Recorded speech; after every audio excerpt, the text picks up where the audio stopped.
there's two announcements or two notes to be made.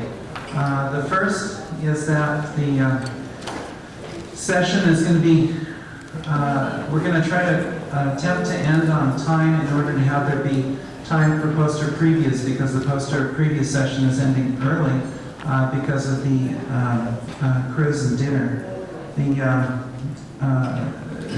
I guess in the past few days the poster preview has ended at 5:30. Today it will end at 5, and at 5:30 the people need to assemble to get ready for the cruise and dinner. The second issue is, as before, we're going to, in order to have a good pipeline through to do presentations, we're going to line up poster presenters over here at the chairs beforehand. So if in fact you are giving a poster presentation, make sure to keep an eye on the list and appear promptly. And with that, Dr. Kemp will introduce the first speaker.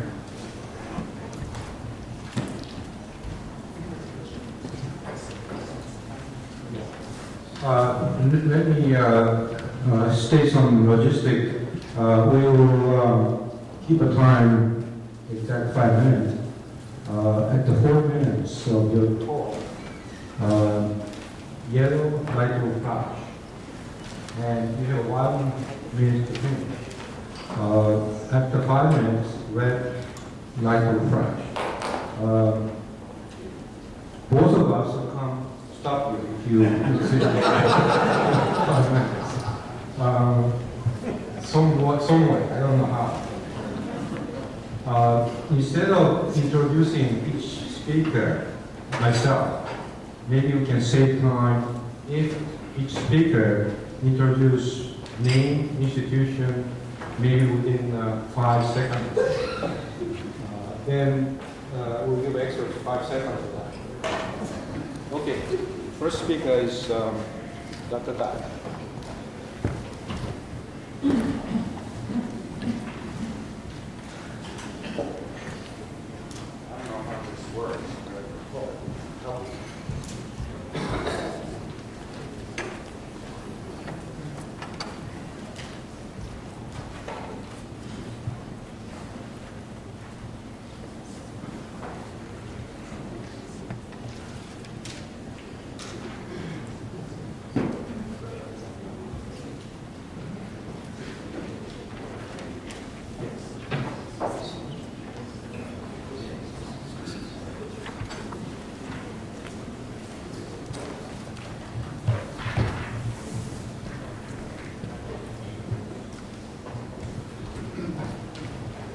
This talk is about thermal imaging during electrolysis of heavy water with a titanium cathode.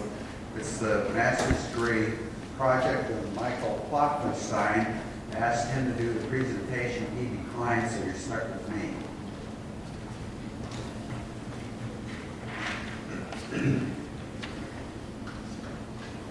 We have two cells of this design. We have, they're closed cells, so they have electrodes in the bottom and a recombination catalyst up here. The cells are in series with the same input power. One cell has a titanium cathode, pure titanium. The other one has iron alloy for the cathode, electrolyte D2O with sulfuric acid. Michael works for Hewlett-Packard in Vancouver, Washington, crosses the river from Portland, who use thermal imaging to pick up hot spots on chips. So we are fortunate to borrow this system to see if we could determine the temperature distribution during electrolysis.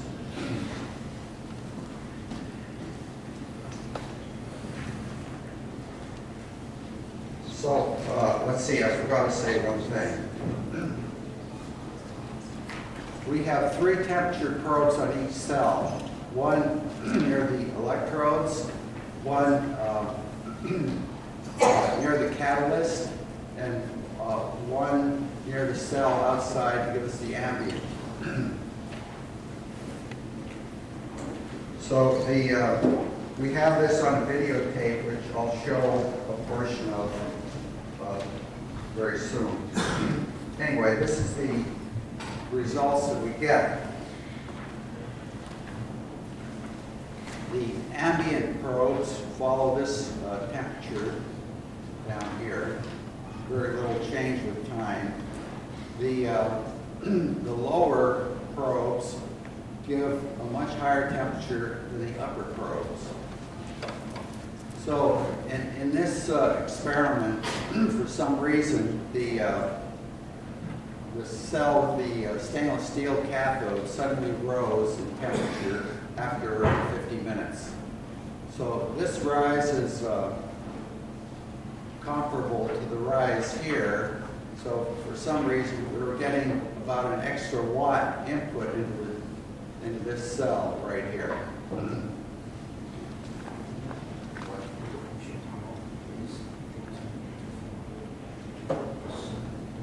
No, I won't turn it off. Okay, so we have that information, that temperature information from the videotape. Then we examine the electrodes before and after. So this is the before low magnification picture of the titanium electrode. And this is the after. So what happens during this experiment is the titanium cathode dissolves slowly. So it actually broke off, and this is the broken edge, happened during the night. Anyway, so the point is that the surface has changed quite a bit, and we have new things on here with unexpected elements. Now, so the natural thing to say is, okay, you're depositing impurities, but the most common impurity in this ought to be platinum, and we don't see platinum in these things on the surface.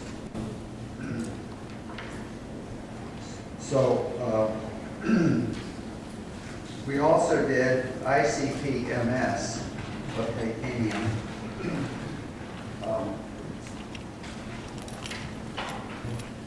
Okay, I got to do the tape. We also did ICP-MS and see the poster to get those results. The tape, we'll show the tape back to the poster too. Let's see, poster. Okay, so the data is graphed in real time. These are the temperatures that the upper temperatures, the lower temperature probes give the result up here. The stainless steel upper up is this one, the titanium upper is this one, and the ambient is here. Titanium cells on the left, you can see the upper is colder than in the stainless steel cathode cell on the right. So we'll run this tape at the poster if you'd like to see more of it.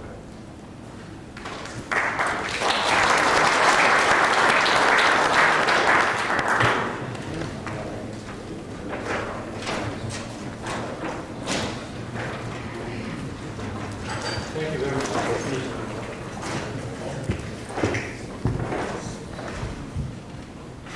Well, before we continue, this project, if you turn off, it takes a 2 minutes to warm up.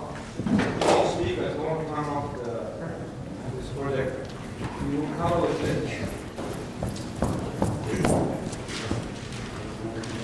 Yeah.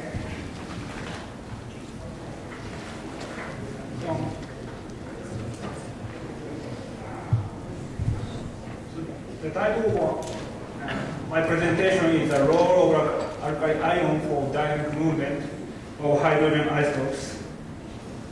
So the electrolysis in palladium with alkali ions, lithium, sodium, and potassium systems are carried out to clarify the specific role of lithium for tremendously high density and the dynamic movement of the deuterium on the surface of the palladium cathode. Only for lithium OD system with a pulse mode current electrolysis, the anomalous high density of deuterium and lithium and the dynamic movement of deuterium are observed on the surface of the PD cathode. So this is the data of the seamless analysis with the surface of the palladium cathode. And only lithium OD electrolysis accumulate on the surface, but the sodium and potassium does not accumulate in the surface of the palladium cathode.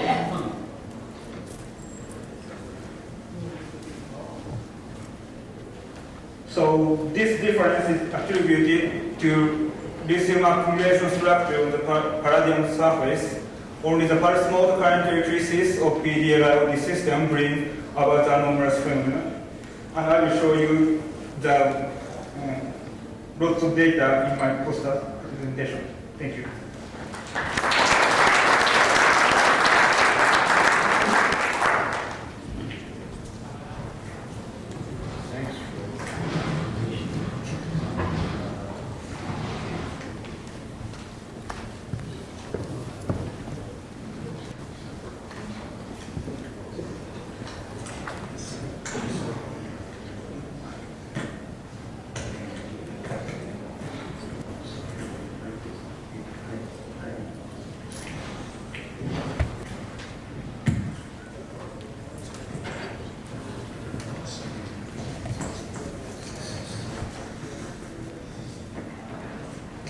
We have a technological glitch here.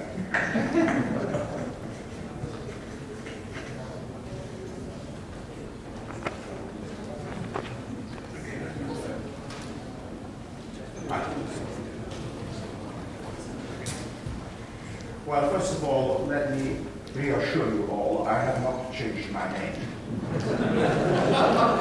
In fact, there are going to be two, not just one vote tonight. There's going to be a vote for the best 10 posters, and there's also going to be a survey of who I really am. And anybody who says I'm Douglas Morrison is going to be thrown overboard. Well, let me explain to you, I'm not on the poster list. When Fred Haig and I had the usual sort of dysfunctional correspondence which I have with people, I formed the impression that I had half an hour for my presentation on Thursday, including questions, followed by a poster, and I prepared accordingly. However, I now find that I have including question time an hour on Thursday and no poster. But I have a poster, so let me explain to you what I really intended to do. I wanted to make a presentation on, and I hope I will make a presentation on Thursday, of the past history, the present position, and how we might advance. And I thought that it might be useful to illustrate some of that material by taking data sets collected in another laboratory. So the poster, in fact, is concerned with a very limited analysis of a very limited collection of data sets gathered in Sapporo. Now, I realize that it might not make complete sense because the poster next door precedes my presentation on Thursday, but I think that when we collect together around the poster, we'll be able to disentangle all the mysteries. So I hope to see you there.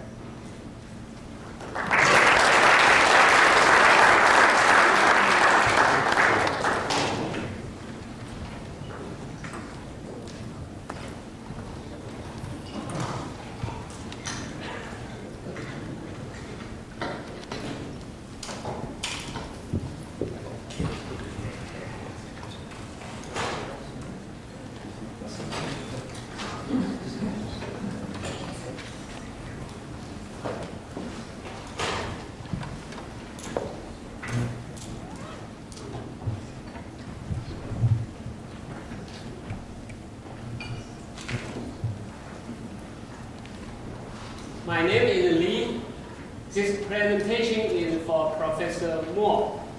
It's a gas loading work again, but use the neutron activation analysis.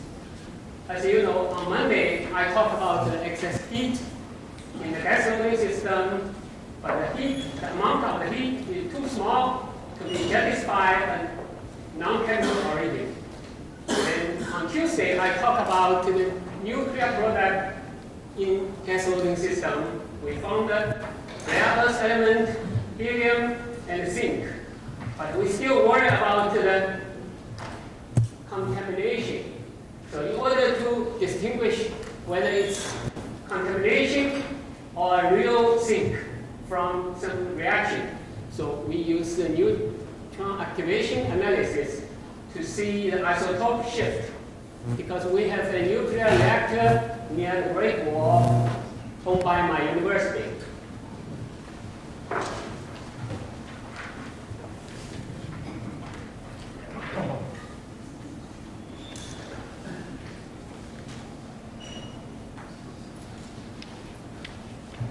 This picture just shows two isotopes in the zinc. There are 5 isotopes in the zinc, in the natural pure zinc. But we can find 2 of them using the neutron activation analysis. This one is energy higher, but this one is lighter. And this one is heavier, energy is lower. For the pure zinc, we get these 2 peaks. And for the hydrogen-loaded palladium film, we got these 2 peaks also. So this gives us some confidence it's zinc in this system, and we calculated the amount of this is about 30%. 30%.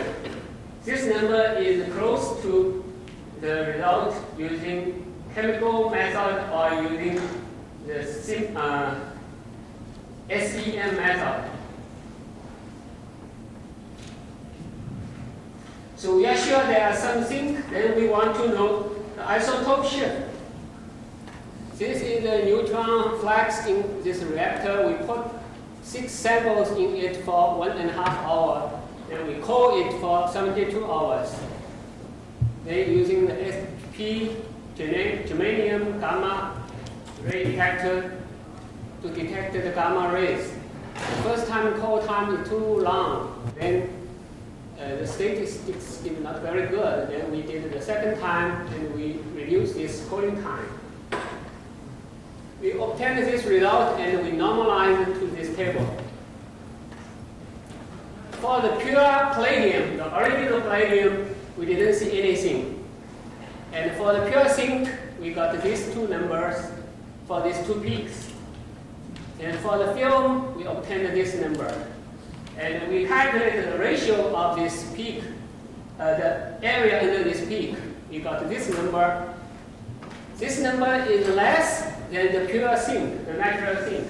This means the heavier element increase, and the heavier increase, the lighter element decrease. So this number decrease, and this is coinciding with George Meyer's result.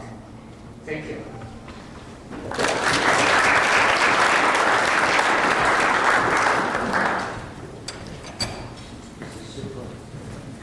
Dr. Silver here?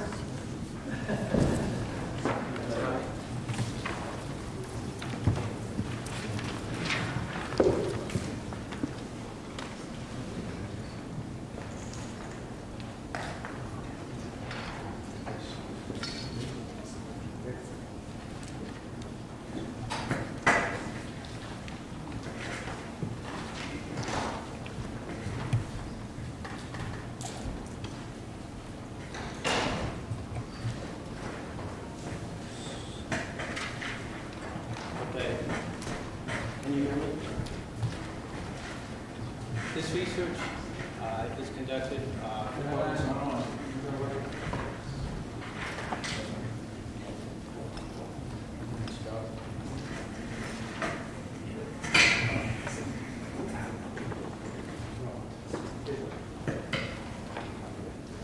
I guess you can hear me now.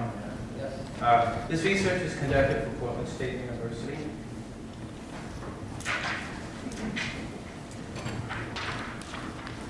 And the purpose of this research is to investigate the changes in surface morphology of palladium cathodes following electrolysis in an electrolyte containing hydrogen, deuterium, and sulfate ions.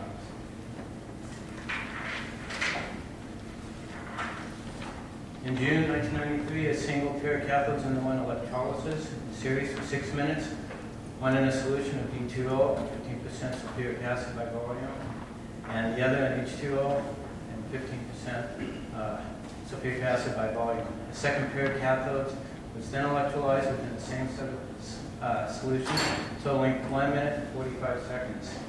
And the third pair of cathodes was electrolyzed once, slightly about 3 minutes. If we look at a metallurgical microscope, the top one is one of the 6-minute sample of the light water solution, and the low one is a heavy water solution. You can see the differences.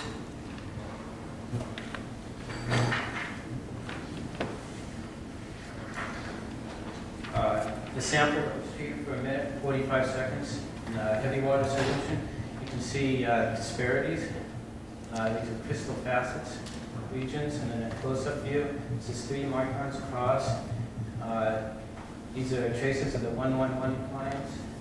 So the palladium that has not been electrolyzed shows this kind of configuration, and I see these configurations for the one that's been electrolyzed.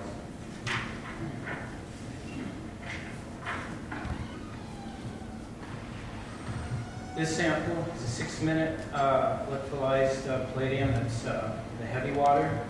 The corrugations here, variations are about 5 microns in height. Some of them are each 5 microns, most of them 4 microns across. All these images here are taken with the atomic force microscope. And these are force mode images. And this is the light water sample. You can see there's no variation in the height. You don't see much detail.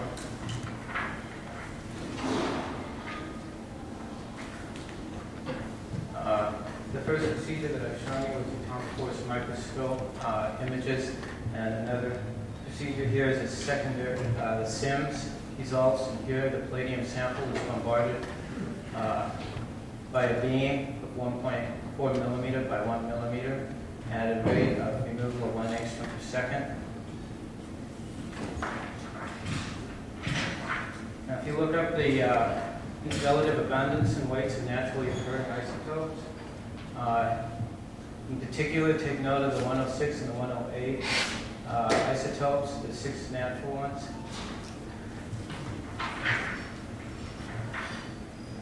When I study the 6-minute sample, the light water, compare it to the one that has not been electrolyzed, we get these isotopes in the same configurations. They're identical. The heavy water is one. This one's the one that's not electrolyzed. This one's been electrolyzed. And here we see that the 108 and the 106 is inverted, and the 110 and the 104 isotope is also inverted. And after 65 minutes, you notice the merging of the two. So, in conclusion, macroscopic deformation of the palladium samples are produced beginning with electrolysis. Characteristics include microscopic craters, some with rims protruding above the surface, suggesting localized high internal temperature and pressures which result in microscopic surface eruptions, surface asperities, crystal planes that indicate melting and crystallization. Surfaces studied several years after electrolysis exhibit loose particle debris and an increase in asperity, indicating continuous evolutionary change. Samples exhibit isotopic conversions from their natural abundance using SIMS, particularly for the isotopes 108 and 106, and for 110 and 104. And I have to acknowledge the Phillips Laboratory, Edwards Air Force Base, for allowing use of the AFM, and Doug Jones of Analytical Services for the SIMS vector. That's it.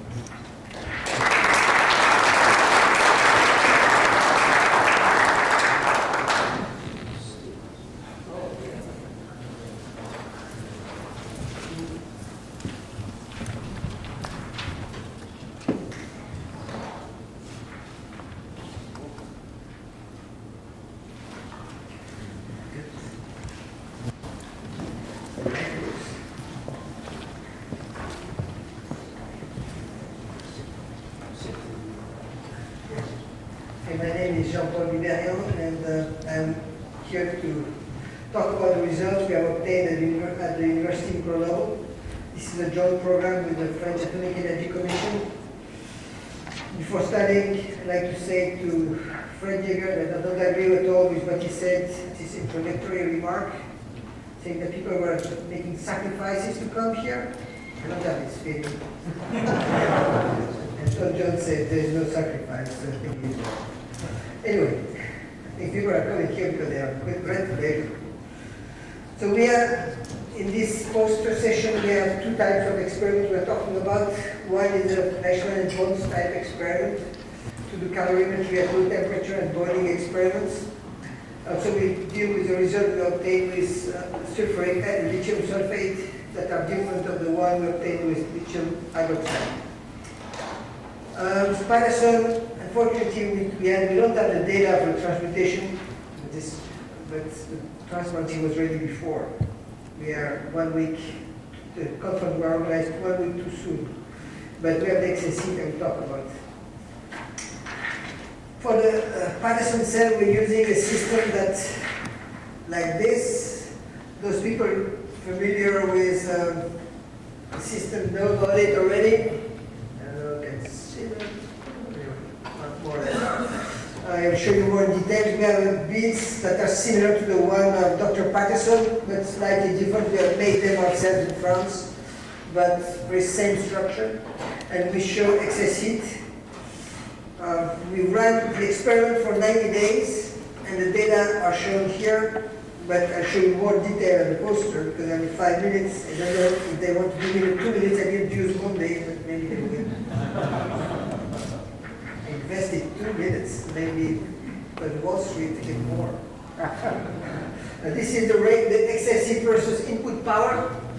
And you can see the input power, the excess heat increased with input power. I'll show you more transparencies, at the poster. We don't have champagne, so don't worry. If you don't come, don't come. About the Fleischmann and Pulse results, I just want to show you this. If I have enough time, I can even tell a story at the end. This is the result, summary of our results of boiling experiments. There are a number of results obtained with different types of samples. The last one was obtained Friday night at 9 o'clock. Got 9% fresh from the bakery. It was a pallet of wire, 125 micron diameter, 20 centimeter long, and seems to give excess heat also. How much is that left? I don't know. It's like time for a story.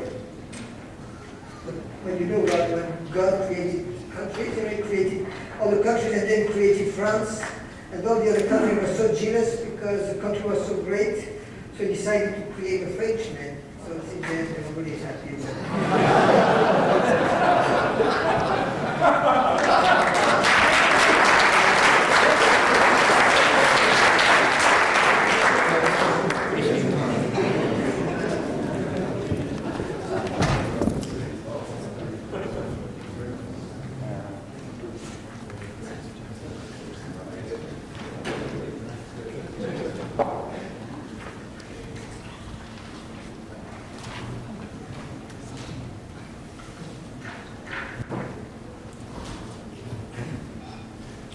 I'm John Fisher, and my presentation is theoretical.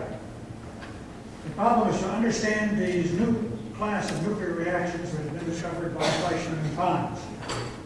And I work with 4 ground rules. All reactions must involve only 2 reactants. If you have 3 or more reactants, it's too improbable. Of these 2 reactants, one has to be neutral. That's because Coulomb repulsion prevents charged nuclei from getting near each other and reacting. All reactions must be exothermic, or they wouldn't go. And there must be a chain reaction, because you need enormous numbers of these neutral particles if you're going to generate the kind of power levels that we see. Well, the problem is, what are these neutral particles? Well, in our our case, it can't be neutrons, because too few neutrons are seen. Well, it might be neutron nuclei, but I mean nuclei made entirely of neutrons, with no protons. I call them polyneutrons. Or it's possible it could be some exotic, new, neutral particle unknown to science. But in this work, I'm exploring the possibility that the neutral particles we're looking for are polyneutrons, neutron nuclei. This is not a new idea.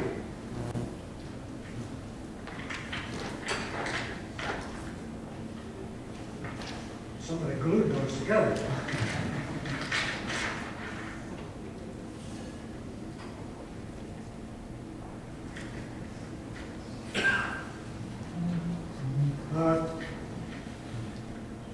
This is a figure from a book by two Russians where they suggest that there's a second extremely neutron-rich branch of the table of isotopes.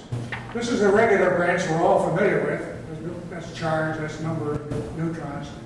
They suggest, well, there may be another branch down there. You see, right, snuggling right along, the ones with zero charge are neutron nuclei, polyneutrons. There may be some other stuff floating in there. Well, I took that very seriously.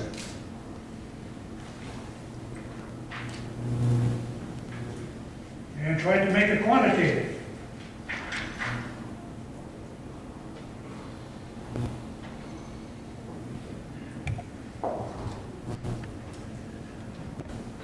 Now here we have, running up to the left, those black boxes. That's the regular table of isotopes.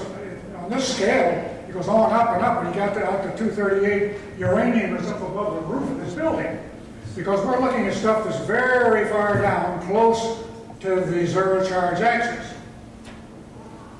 Now, these crosshatched areas right here, here, here, indicate regions of stability. Those are stable isotopes. I call this a second branch. That's the first branch of the table of isotopes. This is the second branch. I use a liquid drop model to estimate their masses and stabilities.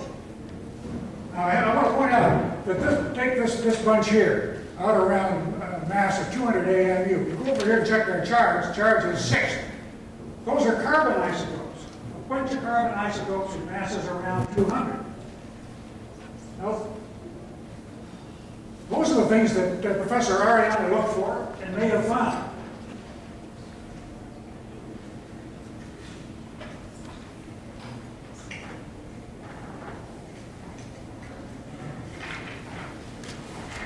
I want to show how this compares with the experimental results of Miley and Associates. Here we have, this is a log plot. So Miley finds around 200 that there's 1,000 times as much production of stuff as there is along this background region. And it leaps up again here, it leaps up again there, it leaps up again there. That's very interesting. Those bunches that Miley finds, in my view, are these very neutron-rich isotopes. Here's a similar plot from Mizano and his associates. They've got to look at the circles now. Just piles up the same place, piles up the same place, piles up the same place. Now I have to say that I did not predict these observations of Miley and Mizano and their associates. It was the other way around. I assumed that they had generated these neutron-rich isotopes, and I used their data to pin down the parameters of the liquid drop model. Now the isotopes in these, my time is gone? Oh, it's red. Okay, those things are stable, they're in nature. I show in my posters how you can, in this way, go on to understand this new branch of nuclear physics started by Fleischmann and Pons.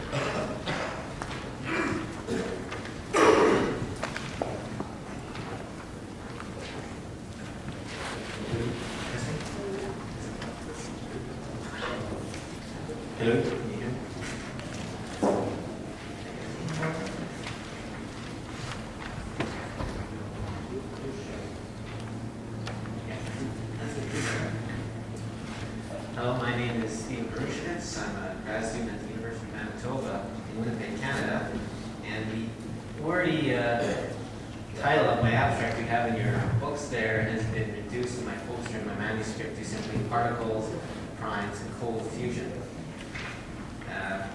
Various particles and interactions have been considered in explaining the cold fusion anomalies in nucleon-loaded metals like palladium. My poster basically presents a theory for a role of enhanced neutrino decays in these anomalies based on an original prime number approach to elementary particle charges. Just as a brief overview, here are some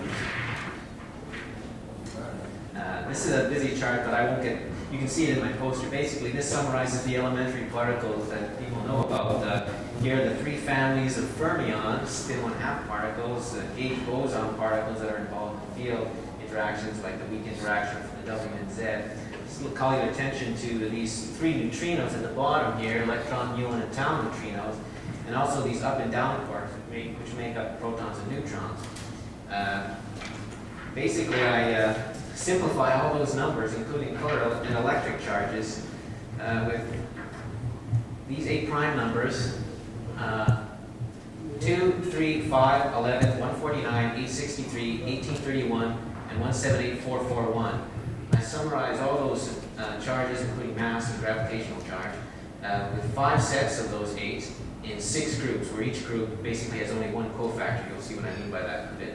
These 6 in brackets are only used once in each fermion family. Other rules I did in making this pattern were additions and subtractions occur in the same charges, and no prime is an exponent. So I'll just try to go through this pretty fast because it's a lot of numbers, but really, if you take a look at it, it's not as complicated as it might suddenly look when you see it. Okay, you have electric and color charges, and all these 8 primes are used for the unelectric charge, and then you have these circled blue things are the cofactors. You have the color charges and the gluons there. Okay, if you go to masses, you have the mass numbers related to the first family. There's a 0 for the electric neutrino charge, and also we have the second and third families. Once again, there's these 6 prime numbers for the fermions. Notice this 149 in the muon neutrino and 11149 in the tau neutrino. I can get this other stuff information. You can get it from the poster. The reason for those things. I want to focus on basically those numbers: the 149 here, and the 149 in this down port, the -149 in the calculation. Okay, once you got all those numbers, you just basically simple conversion using like the electron mass divided by its number 863, and then you get all these masses. Once again, I won't go through it all, but basically they fall within the ranges and the ratios that have been recognized experimentally and theoretically. I call attention particularly to this energy here for the muon neutrino. It's 0.0882 whatever. It's 88.2 about kilo electron volts. And the reason I found that was intriguing to people in the cold fusion field was because I read in a review of the ICCF-7 that 89 plus or minus 1 keV X-rays were observed by Signini, Gozzi, and their group in heat-producing deuterium-loaded palladium cells, but not in the platinum cell. And as I said, in my 5 times prime 8 prime 6 group pattern, 149 corresponds to a similar amount of that, suggesting it also is a difference between the lightest or massless neutrino, electron neutrino, and the next highest one, the muon neutrino. Thinking maybe there's some involvement in neutrino decay in this process. But also, that -149 that I apply for the down quark is important because I've also proposed that that is the absorber of that energy in the neutrino decay. And also, the 11 down quarks in lithium-73, which is the common isotope of lithium, as I understand it, there are 11 down quarks, and they absorb the tau neutrino, which is 11 times that. I have basically a simple chart to just sort of go through that. The mechanism I think is involved is cavity quantum electrodynamics. Basically, you can check that out on things. You enhance the decay of something when its cavity is resonant with the photon that's going to be emitted, and So basically, it's also to summarize in here, you have a mu neutrino going in this cavity, which is about the same distance, or 1/10 the distance of the average distance of the nucleons in palladium, and then it releases it to the down port X-rays, and then you also get the same thing with the tau neutrino. It releases to the 11 lithium, which it seems to be for these experiments, and then bada bing, bada bang, you get the excess heat and the fusion and any other kind of effect. Thank you very much.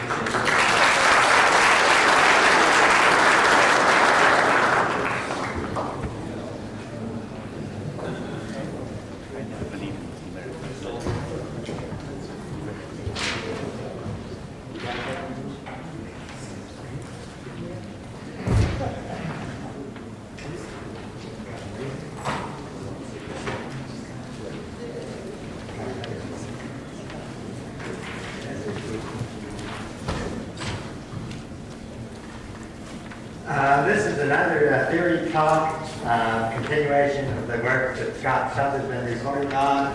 The many-body coherent picture that we have of ion band state deuterons and lattice. My poster is really concerned with 4 topics: the formal assumptions of the theory, the way the equation describes the 2-particle picture of a many-body wave function, the corresponding wave functions that come out of the wave equation, and the process of nuclear de-excitation. I'm going to be talking about that and that here, but you'll have to talk to the person to consider the nuclear de-excitation problem. The theory is rather simple, based upon the Schrödinger picture of quantum mechanics. The problem is that we have to talk about deuteron pairs, we have to talk about 2-particle wave functions rather than single-particle wave functions, which normal block functions are and the Schrödinger strictly applies to. If you're talking about 2-particle wave functions, you're talking about a 6-dimensional or 6th-degree of freedom problem, and if you're going to consider self-interactions, you have to put and consider this problem in center of mass separation coordinates. So this is the picture that you get if you transform a normal picture into center of mass and separation coordinates. But we've also, as Scott has been pointing out, applied rigorously the block picture that every unit cell is equivalent to every other unit cell, and in this case it means that the dependencies in both center mass coordinates, which are really physical space, and separation coordinates, which is really parameter space, both are block functions in their respective places. They are modulo, they're functions which are modulo lattice vectors with n-cell components. So this is basically the kinetic energy in the Schrödinger equation in this form. This is the periodic potential of the lattice, in which the potential appears in each unit cell. But if you apply this block function to the self-interaction part, and this is just the electrostatic part of the wave function, there's also a nuclear part that parallels this. You have to treat it as if the singularities associated with the Coulomb interaction are themselves split into n-cell unit. They appear in each of n-cell unit cells in separation space, parameter space, and because of coherence, you have to sum over these n cells to get the total interaction. And the rest of it is a standard Schrödinger picture, stationary state picture. So it's a lattice symmetric wave function, and you can consider it, if you want to, as a starting point of the ion band state theory. And these, as I say, the sum terms describe the self-interaction of point particles partitioned into n-cell cells in separation space. And because of the form of this potential this way, you can see that at large m cell, this becomes very small. Even after summing over m cell, you have a 1 over m cell dependence. And this cell tells you that the effect of this this Coulomb repulsion becomes very small at large n cell, large crystals. So what kind of a solution do you get? Well, you get first thing, to a good approximation, you can express the two-particle wave function as a product of a function in separation space, center mass space, physical space, and a function in separation space. Now the function in center mass space is just the normal expectation where you have potential wells within the Palladian lattice. So you have maxima in the center of the potential wells. These are the values that you get at, say, saddle points to separate these themselves. But in separation space, you have singularities due to the Coulomb point particle repulsion. And if you require that to be basically a block function, you have n cell of these cusps. And if you go through the process of energy minimization, so analyzing the sum of potential and kinetic energy, you find that these cusps decrease in amplitude as you get a larger crystal. And very, very large crystals basically disappears, and as if the species were basically neutral as far as the Coulomb repulsion goes. So, if you, as I say, the other topics and more details available on this at the pricing. Thank you.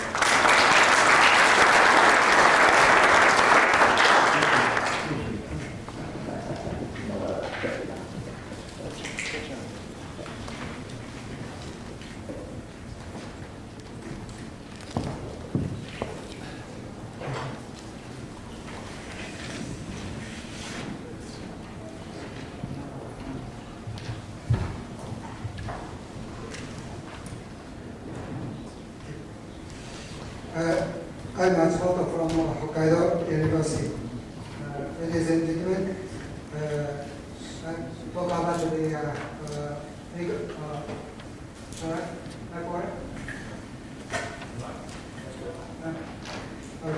the big discovery. I have been proposing the NATO model in the NATO model cluster. It's not limited to hydrogen. Charging lots of electrons on the atomic cluster, then cluster becomes a special state, and I call it the atomic cluster, in which many electrons interconnected with each other, and probably they are degenerated, and the bonding is very strong, so nuclear reaction take place in the atomic cluster. And so far, several kinds of electronuclear reaction are discovered. A new fusion reaction producing GU4, and a nuclear transmutation by capturing electron and proton, and the signature of hydrogen fusion, and production of neutron nuclei, and molecular fission reaction. However, the most remarkable reaction is nuclear collapse. This reaction depends on electrical current density, and the high density, current density, nuclear collapse takes place. And okay, first of all, I'll talk about the conclusion. And this is the point of the nuclear collapse. And we have a very tiny black hole, and black hole transforms the white hole. Here, two holes are connected in the wormhole. The diameter is very thin, 10 to minus 30 centimeter. So material is completely broken here. And when the broken material is penetrates through the wormhole, the materials can be degenerated. And the conventional elements such as carbon, iron, these conventional elements could be degenerated. And on the surface of the wormhole, two carbon and oxygen observed, and in the center of the two iron heavy elements like this are observed. And on the other hand, too much material compressed, then they are exploded back from the black hole. Here we have film, carbon film. And I can show you the pictures. The experiment is very simple. And here, electrolyte solution, potassium hydroxide, and cesium carbonate, and lead wire diameter is very thin, 1 millimeter. And the reference electrode is copper plate, and pulse AC discharge provided between the electrodes. And the products are put on the surface of the copper plate and examined by the scanning electron microscope. We can show you these are carbon film observed. And this is very suggestive. This carbon film is produced from the electrode. And you can see a very clear evidence. This is the lead ball. From the lead ball, carbon film is produced. And this lead ball is ionic state and compressed by the strong force. And inside, nuclear collapse take place. You can see other evidence of it. This is the carbon hole, and from here, I'm sorry, platform. From here, carbon film is produced. The other product is the tube, carbon tube that is produced. And here, this is a tube, carbon tube, and from here, the element, heavy element is produced. And they are clustered over the lead balls, and it's a very similar to the fermented soybean. I call the model, not the model. Means the Japanese names of the. This is the etonic state of the lead. This is the lead ball, and lead ball covered by the cesium. Cesium is ionized and partially broken the etonic state. Okay.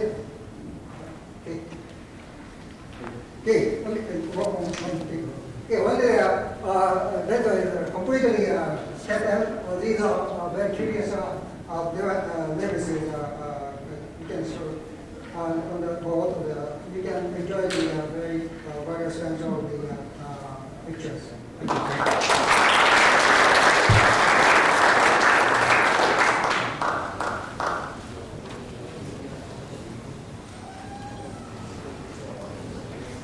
Professor BJ is not presenting, withdrawn.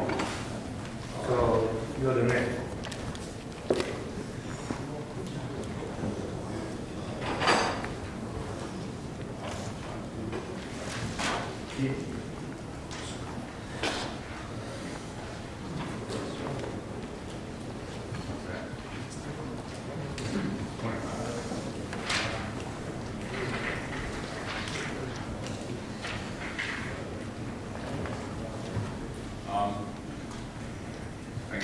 I'm presenting a poster by James Waver.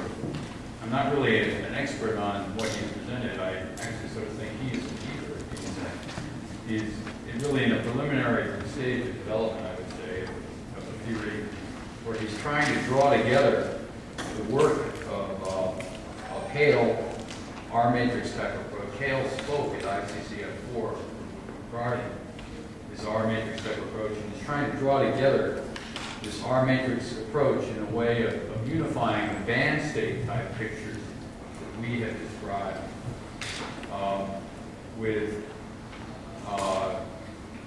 distributed kinds of nuclear reactions.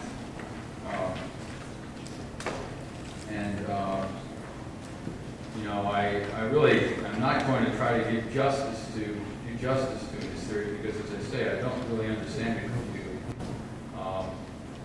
I would say that it's throwing together a number of different things. It's creative, though.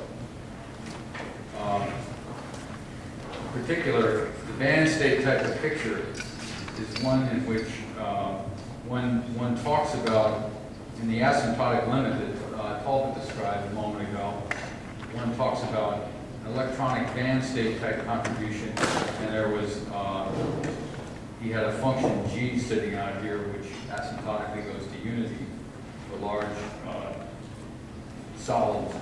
And then there's a nucleon type contribution associated with the center of mass position of each nucleus within the problem. This is a type of Born-Oppenheimer separability. The nucleons in the problem all move at very much more rapid speeds than the electrostatic or band state portion of the problem. So this is the basic starting point of band theory, and it presumes a kind of separation of variables that need not come into play. And that's what the starting point of Jim Weber's theory is. It really applies to higher loadings than the kind of configuration that we're talking about. We're talking about low loadings, that is, low loadings beyond periodic order. We're talking about a situation in our types of calculations where you have fully loaded palladium deuteride, then you have a small fraction above. So you have palladium deuterium 1 plus delta, where delta is a small number. And he's talking about a regime where delta gets to be larger. But he goes a step further, and he marries this concept of a slightly larger delta with a situation which is reminiscent of what they call bipolaron interaction.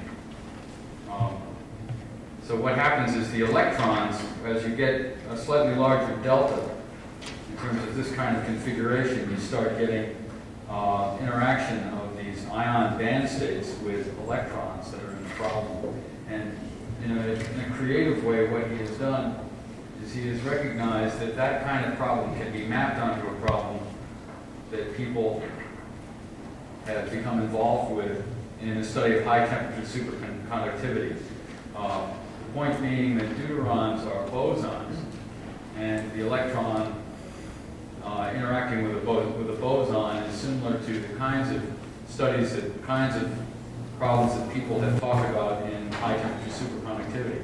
In high temperature superconductivity, one forms an electron-electron pair, which interacts then with an additional set of electrons, and you get a kind of polaron. So you get a distributed functional form. So as I say, I'm really not doing justice to Jim Weber's work, but it's a stab at trying to go beyond what we believe. I mean, he agrees with us that in the limit of palladium deuterium 1 plus delta, that would be a framework for describing things in terms of our theory. And he's going a step beyond that. And he's also trying to bring in some microscopic physics associated with the elegant treatments, R matrix elegant treatments by Hale and co-workers. So that's all I have to say.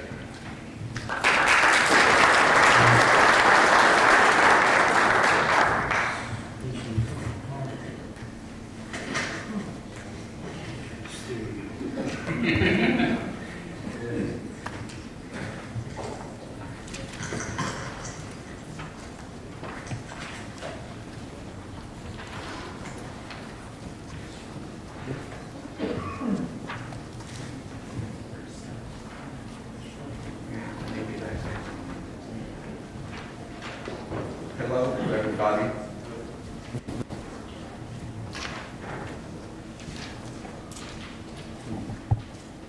My name is Master Mateo.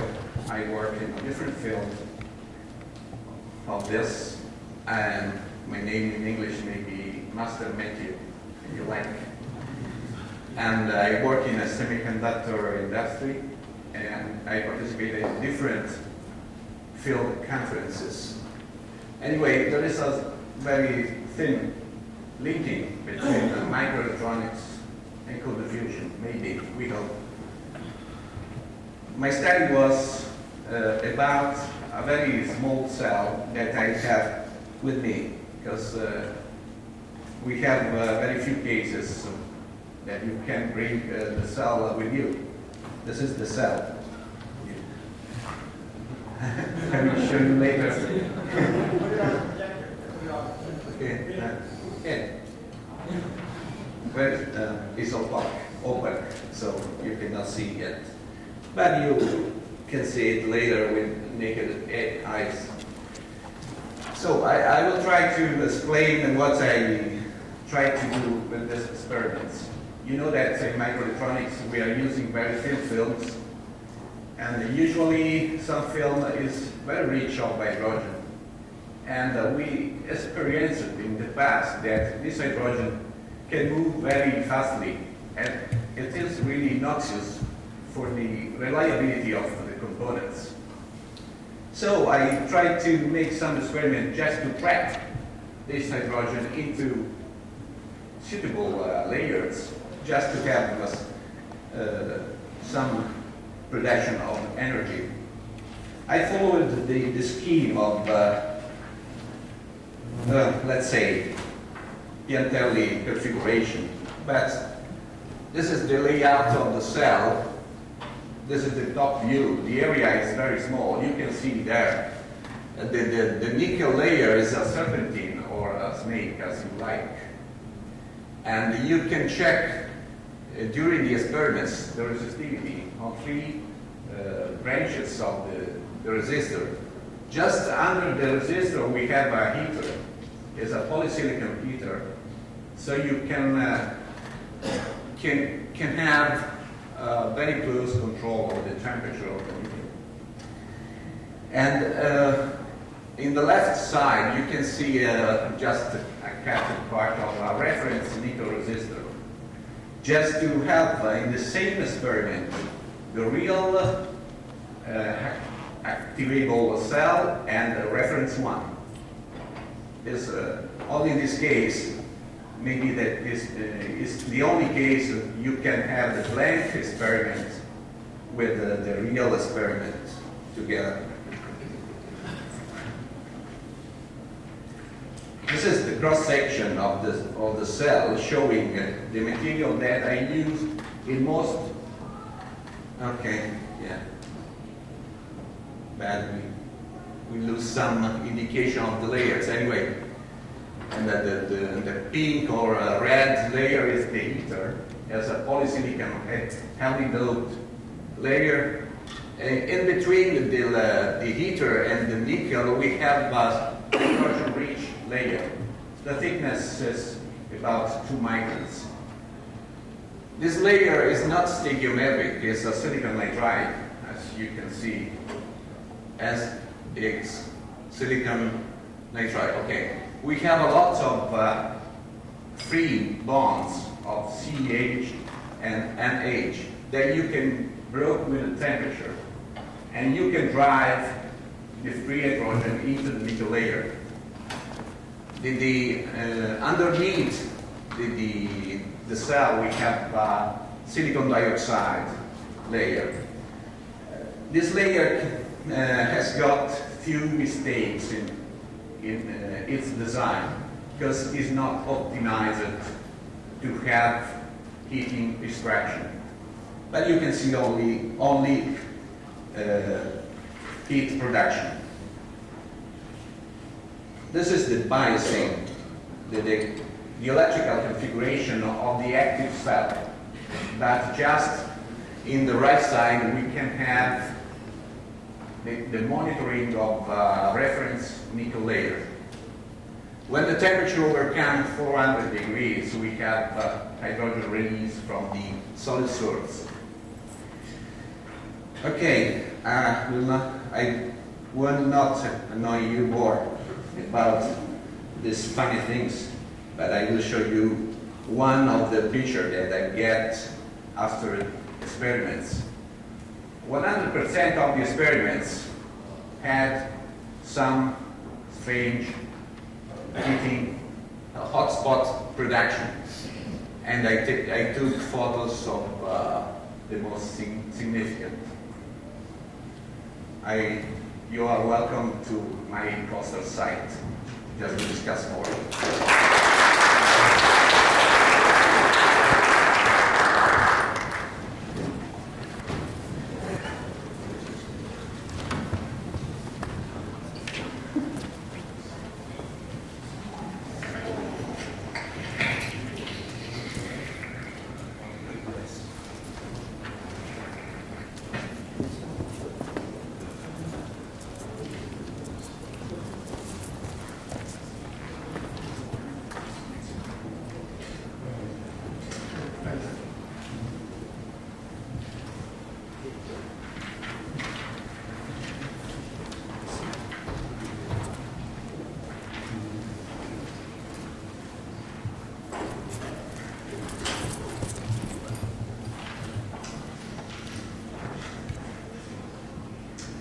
I have present the work which was executed in Podolsk, Moscow, Dubna, Russia. The work is devoted to study of tritium generation arising in metal samples at effect of hydrogen isotopes for condition of powerful low discharge and thermal activation.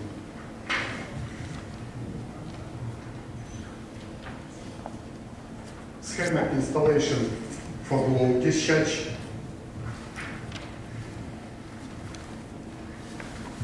Thermal activation with heating by radiation, and straight with current.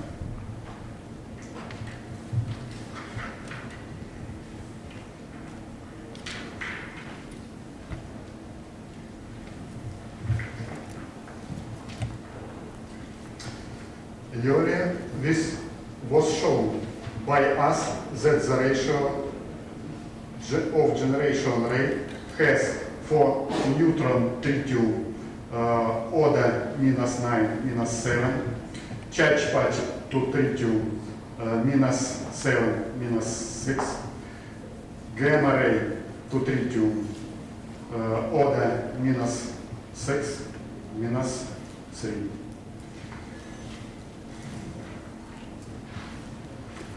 We solved the problem of sensitivity and reproducibility by using of the combined liquid scintillation method with big sample. It is allowed to found that it have two-stage to tritium generation. First, the short term arising for change sample temperature and interaction with hydrogen. This dependence activity from time. Maximum activity may be for short time, about 10 seconds to 30 seconds. Short-term activity.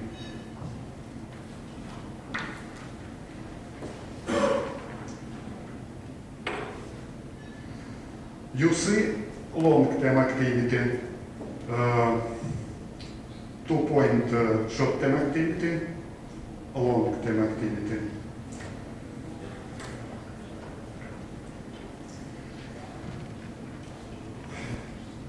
Dependence of tritium generation rate versus pressure of hydrogen is shown. Tritium generation rate increased with decreased pressure. For long term,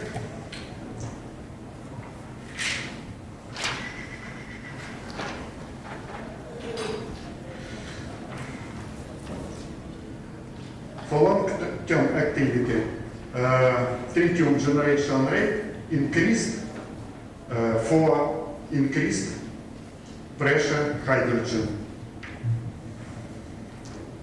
Of this result, we may conclude that the nature of first short-term stage tritium generation is hydrogen isotope effect.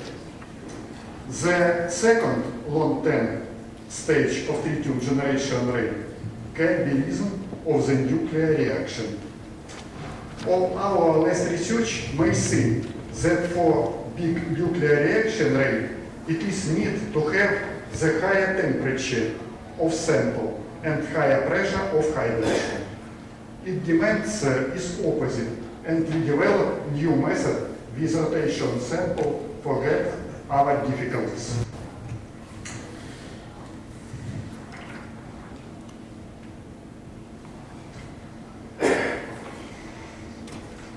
Of this experiment, we got shift maximum temperature from maximum power supply that show of excess heat.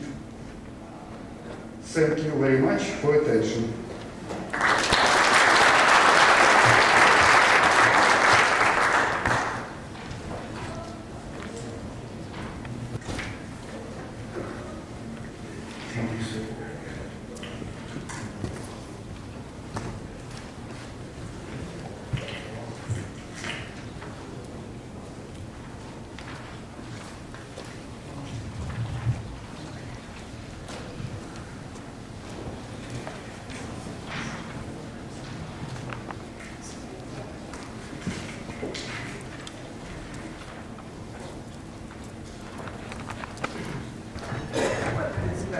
This paper is concerning with a model describing the dynamics of charged particles embedded in metal lattice like palladium or nickel.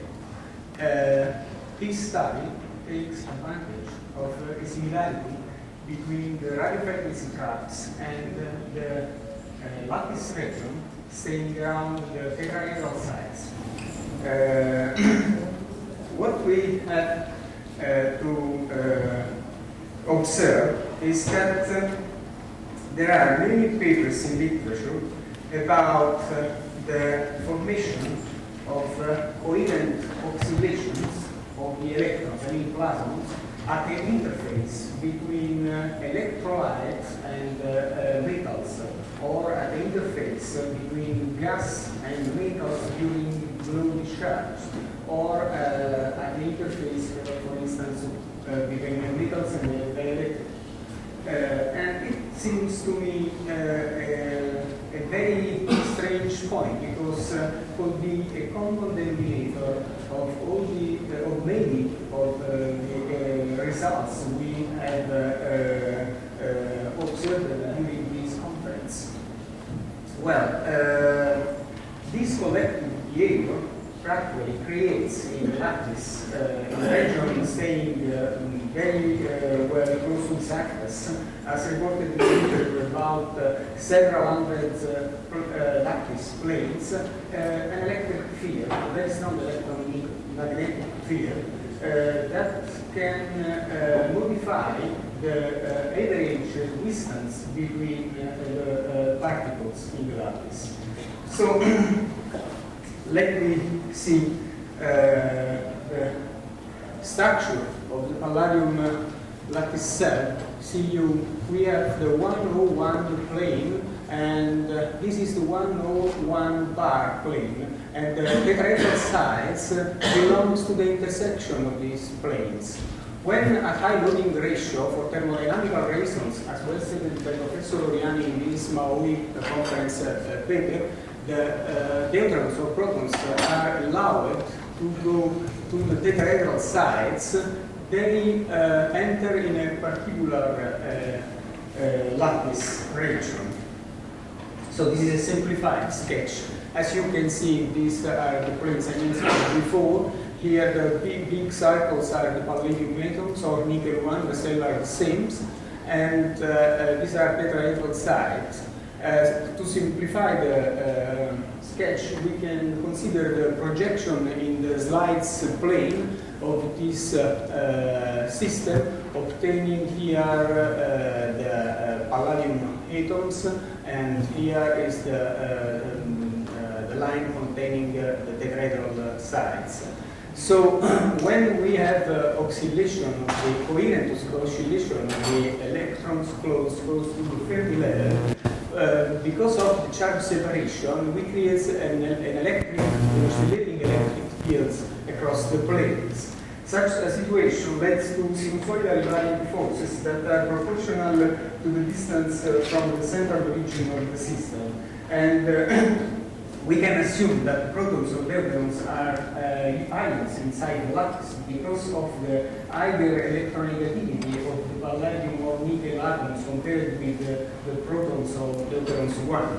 And then the models starts by considering the motion equation, the equation of the motion, where we have the repulsive Coulomb force, the trap force, and this is the mass of the acceleration. Beta is a chromosphere screening factor. I don't want to be tedious with mathematical details. I go on showing you some results. This is the evolution of the distance between two deuterons. One is supposed to be at rest in the tetrahedral site, and the other one is entering in the system with the proper initial condition, because we have a nonlinear system at thermal energy. So this particle is accelerated because of the oscillating electric field up to 3 keV and approach below at a distance which is very close to 10 to minus 2 angstrom. The other particles stay in the tetrahedral site. Of course, the particles in the tetrahedral site move when the interaction energy exceeds the boundary between the lattice. The other results are in the post. I think I don't need one more time. I think it's finished. Yes. Okay. I will.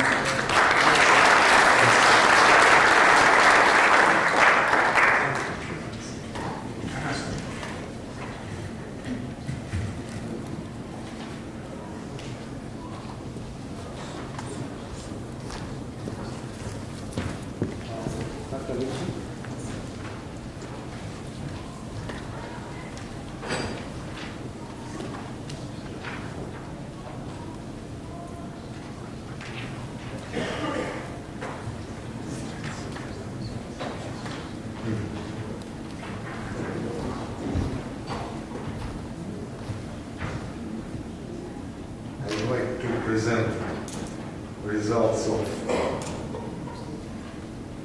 the work that was carried out in Japan in an issue laboratory and in some Japanese universities for study of nuclear emissions in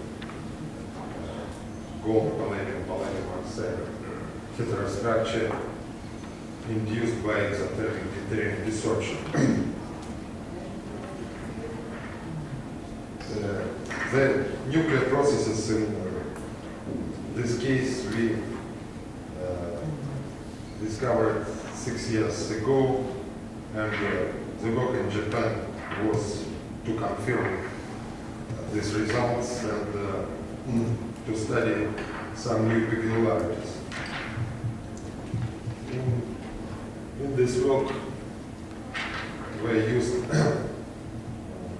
thin palladium foils with oxide layer and coated by 0.1 micron thickness gold from one side.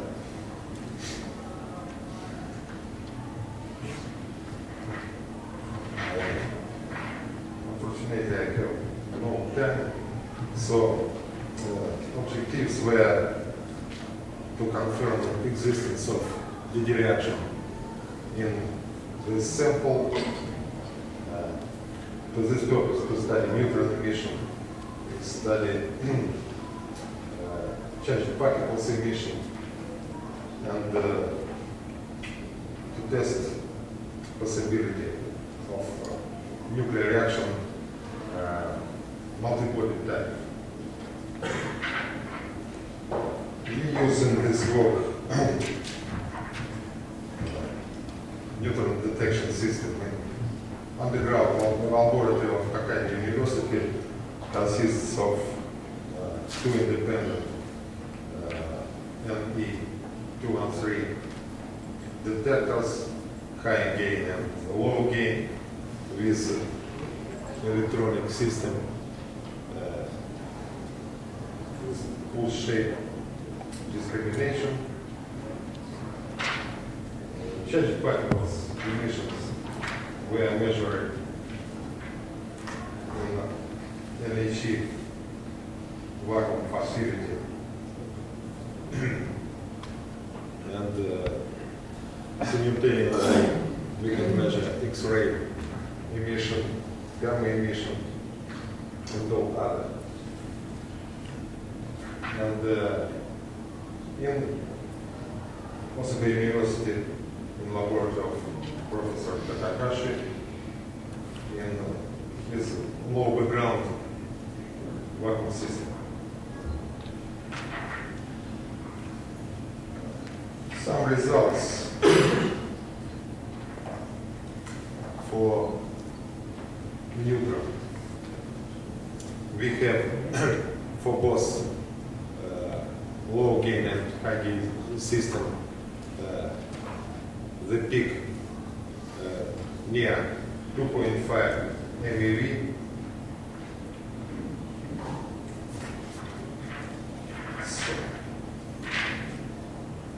For 10 channels. We have some charged particles emission in the case of detection with surface barrier silicon detectors. And we had the signature of multi-body reaction by observation of high energy neutrons with CR39 track detectors.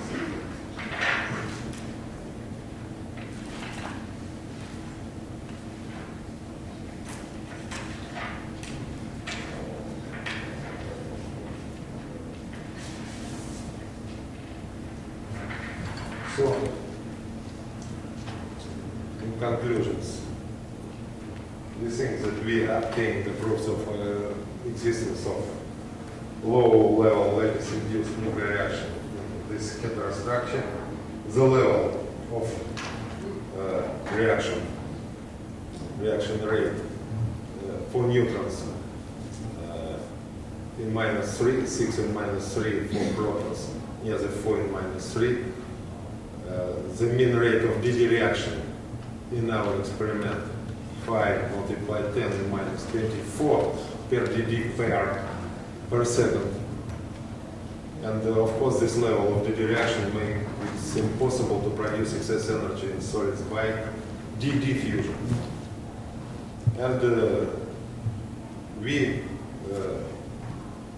observed some proofs of three-body fusion by observation of high energy neutrons. Thank you very much.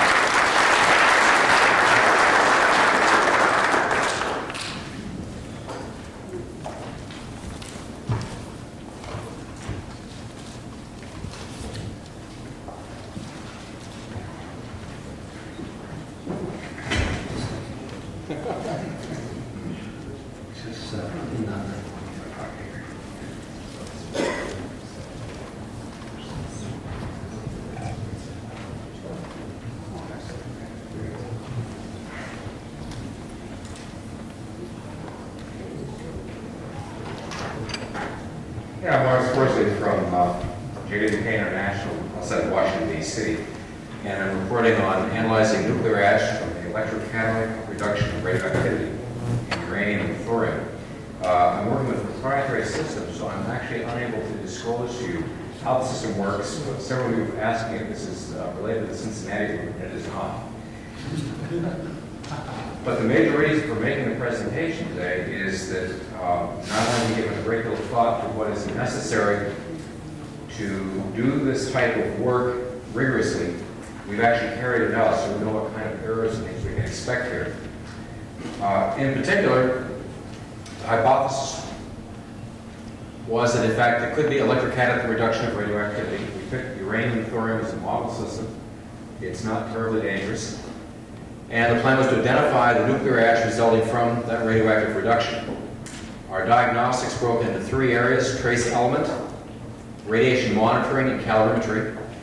We became sufficiently busy doing the trace element radiation monitoring that we did not do calorimetry. Part of the reason being, we suspected if this was actually happening at 200 MeV per nucleon of uranium breaking up, there would be plenty of heat to spare. Under trace element, we used inductively coupled plasma mass spectroscopy for elemental determination to look at some select isotope identification and also do high-resolution gas analysis.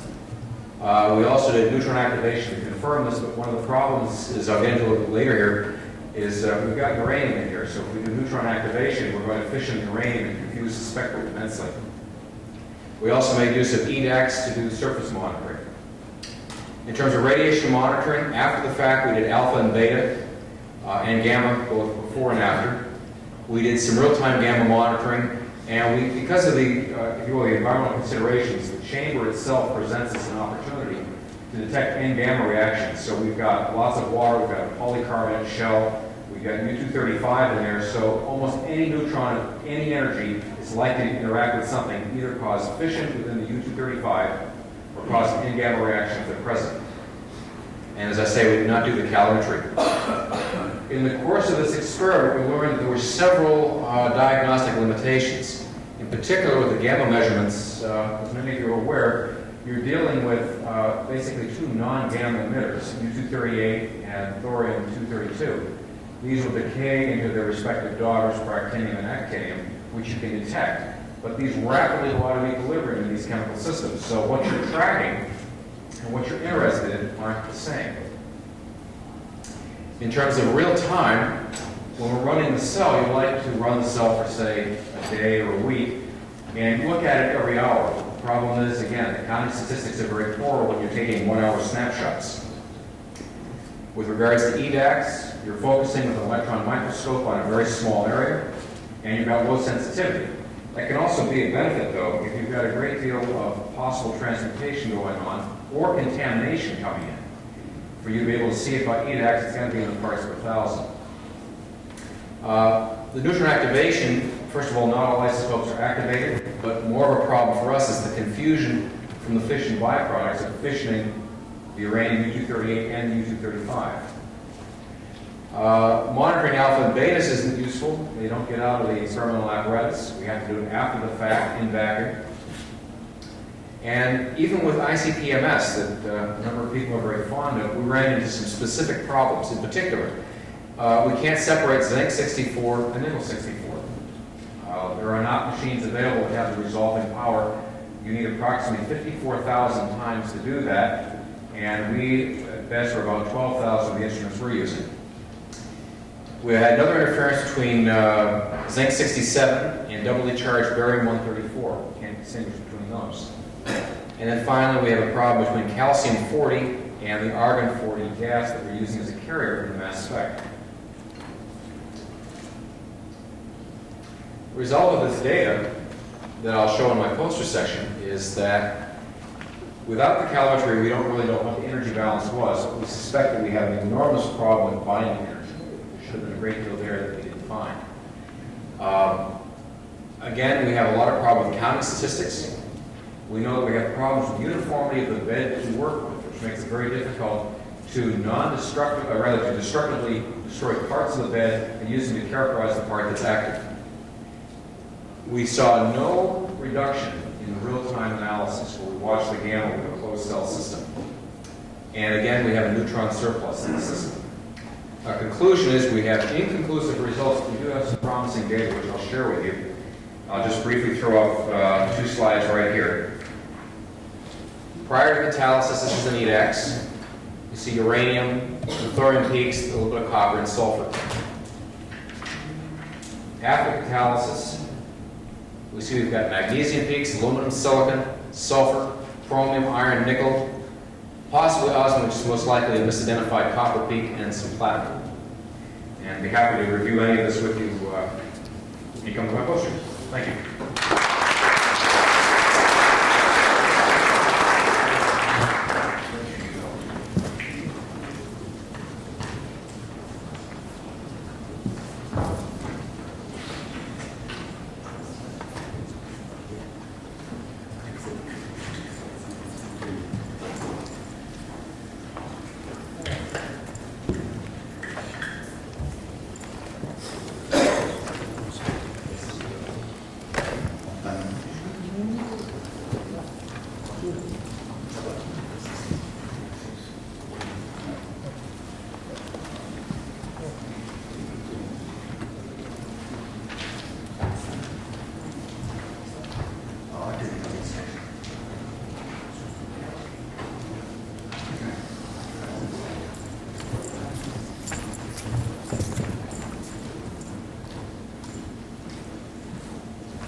Well, the other day, Michael Kruger said, high purity materials are doomed to failure. And the title of this poster is, Can impurities with a deuterated crystalline lattice have an effect favoring cold fusion? And it's been written by Dr. Frisoni of the Department of Physics in the University of Catania.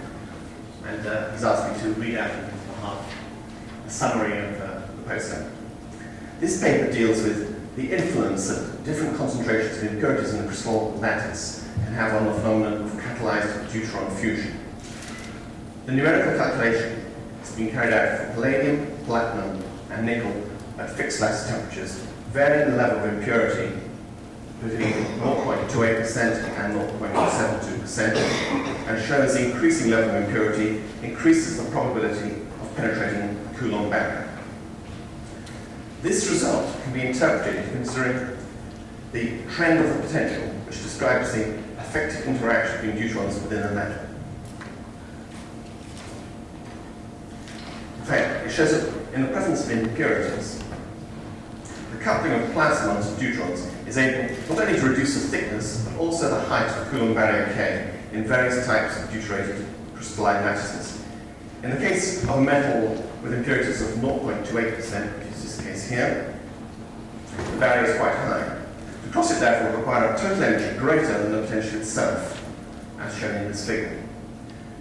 However, under the same dynamic conditions, metals with a level of impurity of 0.72% have a greater probability of fusion than pure metals. Here the total energy is lower than the potential, enhancing the tunneling effect. The effects of enhancing the probability of fusion within deuterated metal lattices compared to free processes differ between metals as a result of their different structural characteristics. Palladium and platinum have respectively 10 and 9 electrons in the D band at a cubic symmetry. Nickel has a cubic symmetry but only 8 D electrons. And we'll both be at the poster section later on today to discuss these details. Well, this is a last minute poster, and I hope it lasted about a minute, so thank you very much.